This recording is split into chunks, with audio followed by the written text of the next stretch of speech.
So, yeah, I don't know. Oh, continuation from the last video. Uh, Talking about the present, talking about why it's so difficult, damn difficult for me to talk about what's happening currently. Because what's happening is like, it's going on. It's going on. It's not just happening, it's moving. So, I think an important thing to do is maybe pick out certain concepts and then I can talk about them because nothing's on my mind necessarily. It's more, it's like a camera. It's like this is something that very early, like or not early, but like when I was like 20 or 19 or something. There was this fun day, and I went outside and it was beautiful, it was sunny, and I was riding my bike, and I was going up this hill and just looking at stuff and like oh the trees and stuff, blah blah blah, and like I'm thinking like I'm thinking of like how to like imprint these things into my mind, my body, in order to reproduce them in artwork, or in writing, to uh, kind of, uh, I don't know. The only words I have for this kind of thing are like words like imbibe, eat, devour. Like like these words of like me, like it's not that. I don't know. It's not that. Well, to some degree it is, and I've recently acknowledged that. But it's become that, I feel like, because I don't really have a lexicon for types of things that I was like into. It's like this, like absorption, kind of, right? They call it absorption, I think, to a certain degree. And I was trying to absorb the world around me so that I could then reproduce it. And that was kind of my thinking for a while. Is like absorb so that I can think, so that I can examine, so that I can reproduce, so that I can avoid, and so that I can know. That was kind of that was like the I don't know the word for it. That's how things went. That's how things were going, and so I mean there's still a remnant of that process, that essential process, that I still kind of follow, just in a different way, I think, you know. Um, and it's weird because it's been something that's really helpful to me, but it's also really detrimental to me.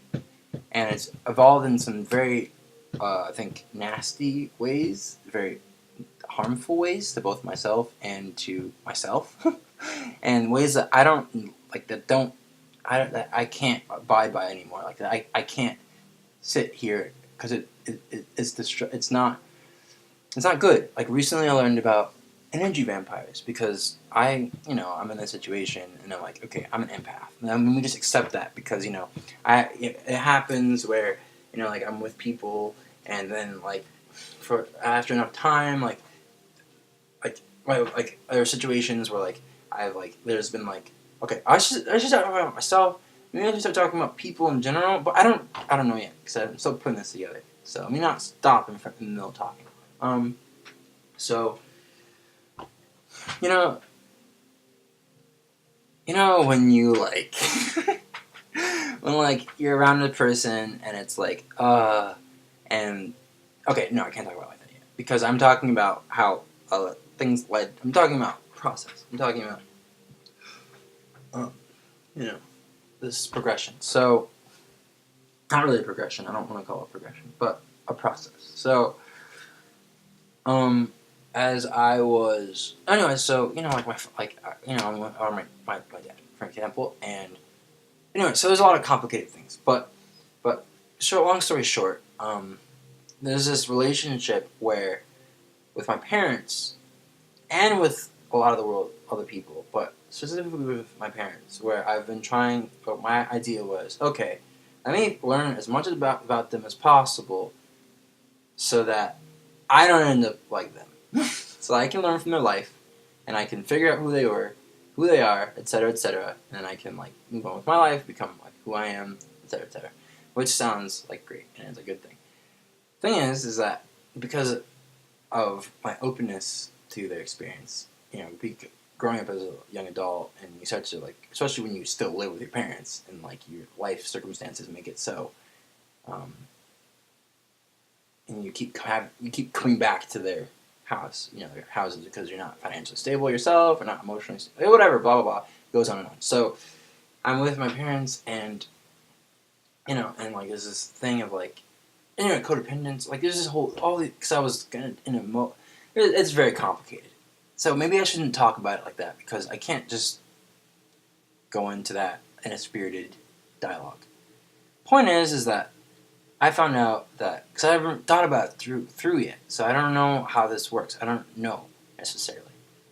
In, like, a short, succinct, like, broken down, like, well-analyzed succession of events or succession of concepts that led together to make this. I'm still in a very raw place, and I think that's why I'm saying it's very difficult for me to talk about the present, because the present is still, it's the things that I'm thinking about, the things that are on my heart and my mind are still very much nascent. They're still very much things that are new to me. Like, I've only found out a day ago, so I'm not necessarily ready to talk about it yet. This makes sense, right? I mean, that makes sense. You can't just come to something and say, "Oh yeah, totally, I'm ready to talk about it." Like, but at the same time, I still, like, I know that I need to, like, go meditate and, like, deepen my practice and, like, certain things like that. But I guess there's just so much going on in my head, and I saw these videos that really were very synchronic and very wonderful. Synchronicity,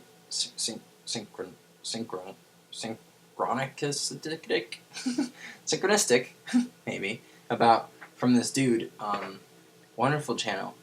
I love him, like, genuinely, and his name is, I don't know his real name. He said his name is close to Kari, and I was like, oh my god, what? But I didn't rewind it, because I wasn't gonna do that, but his channel is, like, Universal Frequencies, and, like, he's in such, like, I've never experienced, like, anyone who was, like, a mystic, like, whose, like, heart, I feel like, resonated, and, like, whose, like, findings, and whose, like, ideas, and whose, like, notions, and whose, like, intuitions so resonated with mine. Usually, like, when I listen to mystics, I'm like, I can't feel it, because I feel like there's some things that, you get lost in the whole idea, but he's so, like, just straight, like, you can tell he still thinks, he's still contemplative, but man, he's so close to my heart, I feel like, and I'm close to his heart in a way. I don't know, because at this point, I still feel like today, like, it's hard to talk about. Like, I'm not there. You know what I mean? Like, God, I'm not there at all. Like, and I can be there. I can be, and it's almost incredible to even consider, like, oh my God, and you start to realize, like, holy crap, like, oh my God. So, yeah, I'm just really kind of in a place. I'm in a place. I'm in a place. And so it's a place. I'm just gonna call it a place. So,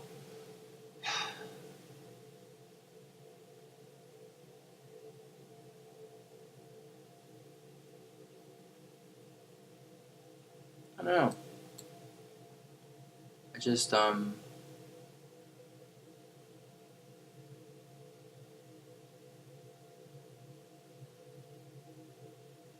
just need to talk, let some energy go. It's like flow freely. Kind of calm me down.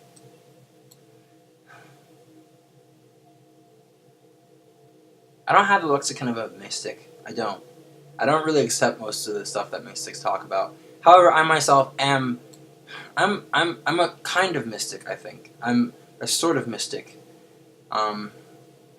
I just don't really know what my niche is as a mystic, and I don't know how to approach everything else. And it's so weird. There's so many things happening right now that are, like, very, like, whoa, slow down a moment. What do you mean? Like, I feel like God is just like, hey man, hey, check it. I'm like, what, dude? What the heck are you talking about? I'm just so, like, I'm just so flabbergasted, like beyond like my eyes, my ear. Like I'm just, man. We have a great, wonderful God, and it's so weird saying that because when I say that, it has like a very Christian, like church feel to it, and I think it's part of one of the reasons why it doesn't feel right resonating in my head. Like when I say that, like it feels like I'm saying something strange. Because I don't know, I still have very particular, like, it's weird, right? It's weird. I don't know how to share my love of God, you know? Because I just don't know how to share it. I don't know how to give it. Not give it, but I don't even know what to do. Like, do I give it? Like, do I push it out of my hands? I don't know what the frick to do. Like, I don't know anything about, like, I don't know. There's such, like, a disconnect between, like, me and, like, so much stuff. Like, you understand me? Like, I'm so disconnected. It's so bizarre. You know, when you think about it, it's like, wow. And the things that I am connected to, and the things that I'm attached to, and the things that, like, are real in my life, like, you talk about vibrational stuff, the stuff that I vibrate, quote-unquote, with, I still don't know how to couch that term, vibrational. Like, I get it that, like, you know, we're all made out of, like, atoms, we're all, you know, electrons, all matter is vibrating, on a frequency because everything is moving inside of us constantly, and all electrons are moving. You know, things are stable, though. But at the same time, you know, there's also, I don't know, heat, and but I don't think it's even that. I don't know. I guess I would like to understand this physically, and I don't understand it yet. And I don't understand it. I can't I can't give it a home base in order to say, oh, oh, oh. You know, in that moment, I feel like I don't know, but I feel like I don't know, just here with God.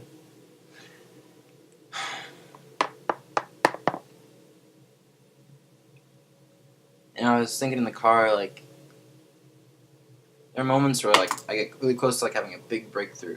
And then what happens is I know that I'm going to have a breakthrough. Like, I'll be able to, like, sense it. Like, the vastness of it. Like, and I'll be able to, like, no. It's not like, it's like you can, like, all the pieces in your mind, like, you can, they are there. They're just not material. They're not anything that's, like, observable or graspable or... And maybe I'm so focused on the material, right? I'm very focused on the material. Because I don't have language for anything else. And I don't understand it. Like, if I don't... It's not... I need... Because what's prime, right? To all of our senses, what's prime to all of our... Of everything is this observable universe. Of what's observable. And everything else is just lost. Like... I can't be out there because I'm not pure. You understand? Like, I'm not a pure being. I'm not a pure being. And, like, there's, like, parts of me that, like, and I've been working at it. And, like, you know, God has been purifying me. But and I'm still, even in this thing, I'm now, like, you know,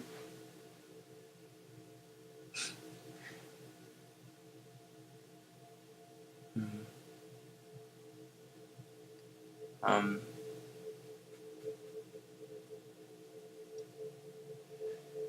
you know, and just finding things to read about, and like I'm watching his videos, and I'm like, wow, there's the reason, like he's such a level, like the things that he's able to talk about are things that I would never be able to talk about because I have such a problem with ideas of power, with ideas of envy, or with envy, not ideas of it, but like envy is like the cornerstone of like who I am. Unfortunately, like I am like at the core and root of my heart, very, very, very envious person. Not envious person. I wouldn't say that. I'm not going to say that. I'm not going to say that I'm a very envious person because I'm not an envious person. I'm not an envious person. What I'm saying is that from the things that I've observed about, you know, the certain things that have grown in me. Like, for example, since I was a kid, like this idea of like inferiority and superiority, and people being faster, people being smarter, people being funnier, people being, you know, better artists, people being better at this, people being better at that. and how that affected me when I was young. And I think I really focus on that a lot, like a lot. Like I focus on that a lot because I think, yeah, it affected me throughout my life. You know, um, I focus on that a lot, a lot, a lot, a lot, a lot, a lot, a lot. And my question is, do I need to focus on that so much? And like nowadays, like I'm thinking about like I try. I think I'm trying to like put it in a perspective of just one thing, so I can go towards that one thing and say, oh, okay, let me take care of that. But I don't necessarily think it's that way because it's not necessarily one thing. It's a string of different things that necessarily work together in order to make something. Like yeah, when I was a kid, like and growing up, like I always felt like I was at deficit and everybody else was at this like place. And I know why that is now. Like I've been able to like tell like, okay, what in my life made that so, and like what about my habits, my behaviors, what about what I did in my own free time, what about what I was preoccupied with, my concerns, what about what I was thinking about, what I was contemplating, how about the circumstances that were in my home necessarily, what about the things that I got into, what about the questions that I asked, etc., etc., and that necessarily is what made me who I am, and it made that stuff. So it's not necessarily like anything else, and and I kind of understand that, and when you start to kind of put yourself, put the world, you are the locus of your own world, right? You are the locus of the world for you, the universe, and kind of really acknowledging that and being in that, that I'm the locus of my world. Whatever, however it is that my world is because is necessarily created by me, by whatever it is that I'm going towards, that I'm thinking about, what I'm feeling, how I decide to deal with those feelings, and there are a lot of things that were really invaluable to me. I think that I'm starting to say, okay, well, great, but there are other ways, that I've been using for a long time that have gotten me through things, definitely, but I don't think altogether they've necessarily been supportive of a healthy, or, as you say, ascended. I don't even know what that means anymore. Like, I don't know what that means because I don't really, like, ascension? Like, where? Where are you ascending to? What do you mean ascension? I don't want to go up. I just want to keep going. Like, what do you mean? That's so it's someone from purgatory would say, isn't it? Like, I don't want to go up. I just want to keep going. God, we're in Dante's Inferno right now. I'm totally Virgil. Like, that's just who I am. Like, my friend Bolin was like, who am I, Dante or Virgil? And I'm like, you're Dante, I'm definitely Virgil. So, it's a funny thing, And, like, I remember this acid trip I had, and it was particularly, it was enlightening, I guess. But there was this moment where, like, there's, like, this beautiful, like, the ceiling was, like, it's hard to explain, but, like this, like, portal was, like, it was just, you could tell that through, it was, like, real, it was very real, and, like, or, quote-unquote, bendy twindy reality, but it was, up there, and it was, like, and I was trying to open it with my willpower, but it was, like, you don't have enough, buddy. You can't get there. And, it was, like, this moment where I was, like, I felt like I was stuck in purgatory, like, I wasn't gonna ever, like, kind of ascend, I guess. And you get what I mean? So, like, there's just all these, like, things that, like, I'm recognizing that have been kind of programmed, quote unquote, as they say, into me, reinforced, maybe is more of a psychological word to use than programmed, but reinforced, and also learned, reinforced and learned and interpreted, and that have, like, at one point, like, I thought God, and I think this is just going to illustrate the point of, like, yeah, these experiences are for one moment, and then maybe make you contemplate certain things. So, like when I was 19, maybe. Oh, this is 20 minutes. Okay, I'll continue this story in the next video.